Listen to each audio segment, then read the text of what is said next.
쿠팡에서 판매되고 있는 상품들 중에서 아마 3개 중에 1개까지는 지금 판매자 로켓으로 전환이 되고 있다. 굉장히 빠른 속도고 아마존처럼 될 것 같아요. 아마존 FBA 방식의 풀피먼트가 한 23%에서 25%대가 되고 있거든요. 쿠팡의 목표도 그래서 한 25%까지. 자, 이번 시간에는 전 시간에 쿠팡의 2분기 상반기 실적에 대해서 알아봤고요. 상반기 실적 같은 경우가 쿠팡이 19조 7천억이 넘었기 때문에 지금 뭐 사상 최고의 매출을 찍고 있다 얘기를 드렸습니다. 특히 2분기 같은 경우에는 매출액이 10조를 넘었고요.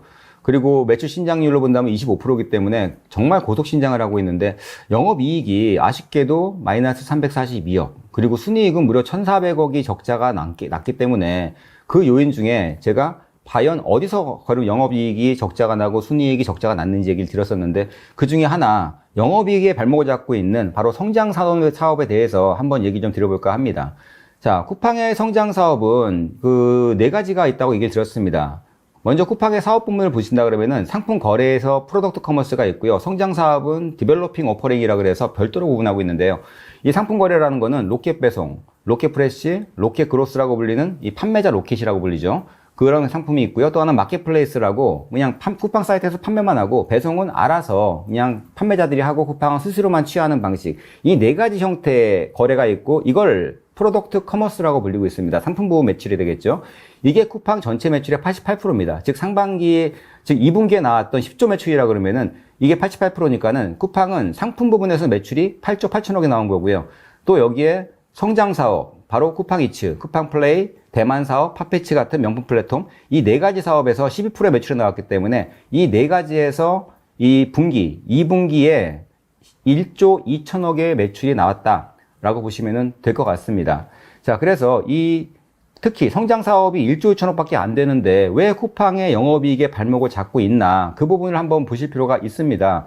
분명히 쿠팡이 지금까지 주력을 했던 상품 거래 부분에서는 흑자가 분명히 많이 나오고 있어요. 근데 성장 사업이 쿠팡의 상품 거래 부분에 있는 흑자를 다 갉아먹고 마이너스로 끌어내리고 있다라고 얘기를 드릴 수가 있습니다. 자, 성장 사업 외에도 쿠팡이 하고 있는 것 중에 잘하는 게 아까 얘기한 상품 부분 매출 중에서 잘하고 있는 거 먼저 하나 얘기 드린다면은 판매자 로켓은 굉장히 좋아요. 로켓 그로스라고 부르는데 이 프로덕트 매출을 견인하고 있는 그게 바로 이 판매자 로켓입니다. 쿠팡의 로켓 배송 같은 경우랑 비슷하죠. 사실은 우리가 소비자들이 봤을 땐 똑같아요. 그냥 거기에 판매자 로켓 배송이 거기에 그 딱지가 붙어 있는 거죠. 거기에 배지가 달려 있는 게 판매자 로켓이냐, 로켓 프레시냐, 로켓 배송이냐. 그냥 소비자 입장에서는 로켓 들어가면은 그냥 무조건 오늘 주문하면 내일 새벽 오는 거니까 소비자들은 구분을 못 하는데, 쿠팡 입장에서 본다면은 로켓 배송이나 로켓 프레시 같은 경우에는 상품을 직접 매입을 해서 고객들한테 보내주는 형태로 운영을 하고 있다. 그렇기 때문에 상품 원가 부담도 있고 상품 관리 비용이 많이 들어가는 단점이 있는 반면에, 로켓 그로스 같은 경우에는 판매자들한테 상품을 위탁으로 받는 겁니다. 똑같은 상품이지만 똑같은 뭐 진공청소기인데 쿠팡의 로켓 배송은 쿠팡이 직매입한 거고요. 판매자 로켓으로 들어가는 진공청소기는 그냥 업체가 쿠팡 창고에다 갖다 놓으면은 그걸 쿠팡이 뭐 포장도 해주고 배송도 해주고 재고 관리도 해주고 그러면서 수수료를 받는 게 바로 로켓 그로스라고 볼 수가 있습니다. 그래서 로켓 그로스 같은 경우에는 판매자 로켓이 직매입과는 다른 거는 100% 판매 관리가 지금 판매가 위탁으로 관리되고 있기 때문에 거의 쿠팡에서는 손해볼 일이 크게 없죠. 수익은 증대에는 유리하고, 즉 재고에 대한 폐기 부담도 없고 재고 관리 비용이 안 들어가니까 수수료만 들어오게 되니까 이게 굉장히 시너지가 있는 거고요. 로켓 배송하고 시너지가 나게 되면서 배송 밀도가 높아져요. 또 그동안에는 로켓 배송만 배송 나갔던 게 이제는 판매자 위탁 상품까지도 같이 배달을 하게 되니까는 배송 밀도가 높아지면서 배송 원가가 낮아지고, 또 하나는 비효율적인 재고를 대폭 축소할 수가 있습니다. 쿠팡이 여태까지 운영해왔던 것 중에서 이게 상품 관리가 어려웠던 뭐 게임 타이틀이라든지 뭐 패션이라든지 이런 거 아니면 건강기능식품이라든지 이렇게 관리가 어려웠던 것들은 판매자 로켓으로 그렇게 보내가지고 직매입식으로 관리를 하는데, 직매입은 아니죠. 그렇게 된다 그러면은 훨씬 더 관리 면에서도 용이하고 고객들한테도 많은 상품들을 동시에 같이 갖다 줄 수가 있기 때문에 쿠팡은 최근에 이 판매자 로켓을 늘리기 위해서 많은 노력을 하고 있고요. 이 노력이 결실을 갖다 맺었다는 게 23년도만 하더라도 쿠팡의 매출 중에서 이 판매자 로켓 비중이 10%대였었어요.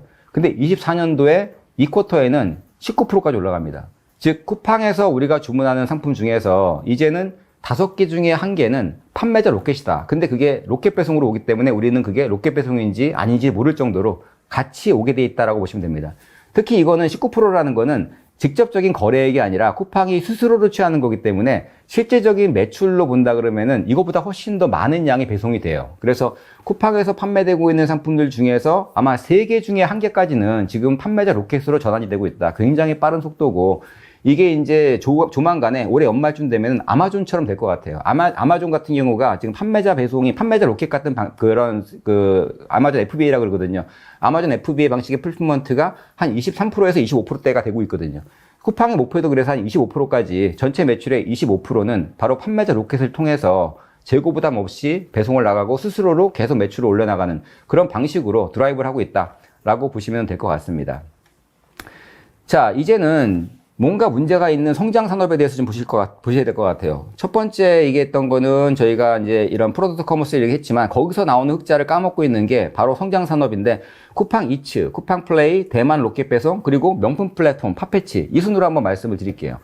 자, 쿠팡 신사업 매출, 성장 사업이라고도 그러고 신사업이라고 그러는데, 이 성장 사업이 굉장히 빠른 속도로 매출이 올라가고 있습니다.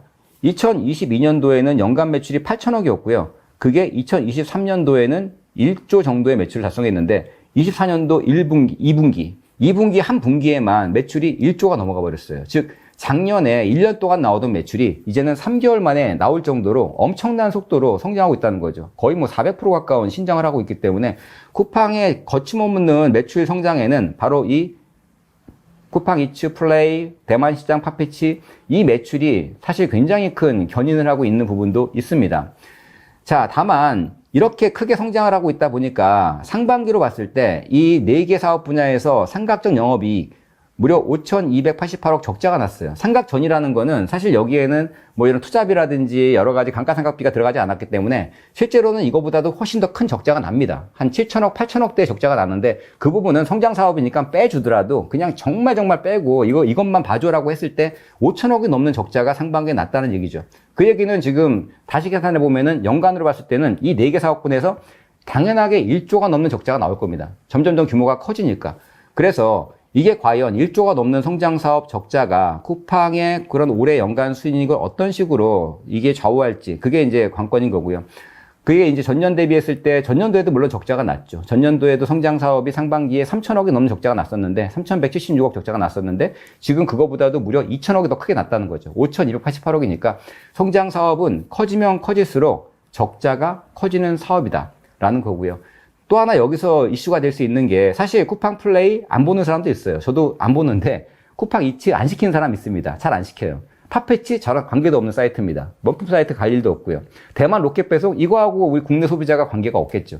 근데 사실은 이 4가지 서비스에 이 돈을 내기 위해서 지금 와우 멤버십 비용이 4,980원에서 7,890원으로 무려 한 70%가 올라갔다는 거죠. 연간으로 따진다 그러면은 뭐 거의 한 10만 원대에 이제 우리가 돈을 내야지 쿠팡 로켓 배송을 받을 수 있는데, 사실 이런 부분에서 본다면은 쿠팡이 어떻게 보면은 로켓 배송에 대한 끼어 팔기식 비용 증가가 아닌가. 사실 이런 부분들이 소비자한테는 굉장히 큰 우려도 되고 있고요. 이런 부분들을 쿠팡이 해소를 해서 빠르게 이 성장 산업이 안정화되지 않는다면은 계속적으로 이 마찰이 굉장히 심할 것도 같습니다. 자, 그래서 쿠팡 이제 상반기하고 2분기만 보더라도 2분기의 삼각전 영업이익이 지금 4,480억이 나왔다고는 했지만, 아까 얘기 드린 것처럼 삼각전 영업이익하고 실제 영업이익과 관계는 없다 그랬죠. 관계 없는 게 아니라 삼각전이라는 거는 여기다가 어떤 비용을 집행하지 않은 거기 때문에 이 영업 적자가 전환된 부분에서 가장 컸던 게 프로덕트 커머스라는 걸 다시 한번 얘기를 드리고요. 쿠팡 성장 사업 매출 이익을 제가 정리 한번 해봤어요. 쿠팡 성장 사업 4가지가 22년도, 물론 4가지에는 22년도, 23년도에는 팝패치가 들어가 있지 않습니다.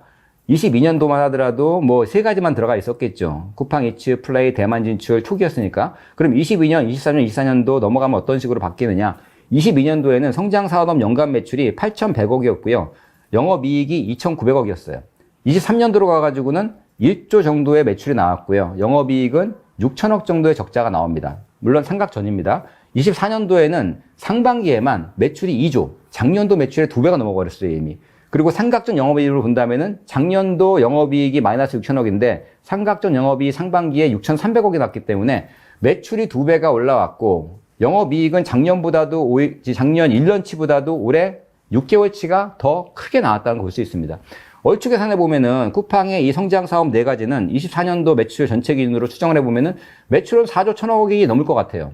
근데 영업이익으로 따진다면은 한 1조 2천억 정도 쿠팡의 손익에 악영향을 끼칠 수 있다. 이 부분이 가장 심각한 문제로 지금 보고 있는 거고요. 물론 이제 올해 그 김범석 의장이 컨퍼런스 콜에서 그 얘기 하더라고요. 올해 쿠팡의 가장 큰 목표는 바로 이 성장 사업이 이 에비타 기준으로 조금이라도 적자를 줄이는 게 목표다라고 지금 계속 가고 있기 때문에 하반기에는 조금 더 줄어들 수 있는 여지가 있긴 하지만 그렇지만 여전히 굉장히 미궁 속에 빠져 있어요. 특히 팥패치 같은 사업 같은 경우에는 영업 적자를 줄이기가 쉽지 않고 대만 사업 뒤에 보여드리겠지만 마찬가지로 쉽지 않은 그런 사업이다 보니까 그게 조금 더 어려움은 있습니다. 자, 그래서 이제 잠깐 이제 다음 시간부터는 저희가 이 하나씩 조금 더 디테일하게 보여드릴 겁니다. 그래서 이번 시간에는 전반적으로 쿠팡이 성장 사업 때문에 얼만큼 큰 어려움이 빠지고 있고 올해 연간이익에서 흑자를 못 낸다. 만약에 적자로 전환된다. 이거는 거의 100% 성장 사업이 발목을 잡았기 때문이다. 라는 얘기를 한번 다시 드리고요. 이걸 어떻게 관리할지가 관전 포인트가 될 것 같고요. 다음 시간에는 이 성장 사업을 하나하나 분야별로 띄워서 설명을 좀 드릴 겁니다. OTT, 플레이, 대만 사업, 팥패치, 각자의 사업이 해당되는 이 업계에서 경쟁 업체와의 어떤 구도라든지, 과연 올해 전망이라든지, 그런 부분들을 조금 더 집중적으로 여러분들하고 같이 공유하는 시간을 갖도록 하겠습니다.